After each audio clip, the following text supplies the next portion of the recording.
শেখ হাসিনার দেশে ফেরা এবং ডিসেম্বর মাসের ডেডলাইন 2026 সনের এটার প্রেক্ষাপট এবং বাস্তবতা নিয়ে আলোচনা করব। শেখ হাসিনা দেশে ফেরার ঘোষণা দিয়েছেন। শুধু ঘোষণা দেননি, তিনি রীতিমতো দৃঢ় প্রত্যয় ব্যক্ত করেছেন। আন্তর্জাতিক গণমাধ্যমগুলোতে সাক্ষাৎকার দিয়ে তিনি তার জিদ প্রদর্শন করেছেন। আবার সংবাদ সম্মেলন করে একই কথা বলেছেন যে কোনো মূল্যে তিনি দেশে আসবেনই। এখন এই যে ডিসেম্বরকে কেন্দ্র করে তার যে এই জিদ, এটাকে সরকার কিভাবে পাত্তা দিচ্ছে ডাজ নট ম্যাটার।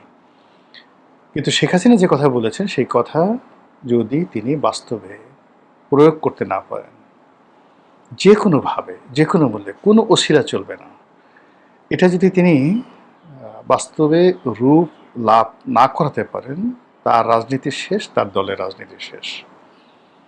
এবং এতে করে বিএনপির যে ক্ষয়ক্ষতি হবে বা বিএনপির যে লাভ হবে, তার সাথে বেশি ক্ষয়ক্ষতি বা লাভ হবে আওয়ামী লীগের লোকজন। অর্থাৎ তিনি যদি ঢুকে পড়েন, ডিসেম্বর মাসে ঢুকে পড়েন বা ঢুকার পরে গ্রেপ্তার হন, কোনো কারণে পাবলিক তাকে পিটিয়ে মেরে ফেলে, উন্মত্ত জনতা তাকে ফাঁসিতে, জীবন্ত ফাঁসিতে লটকিয়ে দেয়, হোয়াট এভার মেবি, পরিণতি যাই হোক না কেন, আওয়ামী লীগ অমরত্ব লাভ করবে, ঘটনা যদি সেই ঘটনা ঘটে।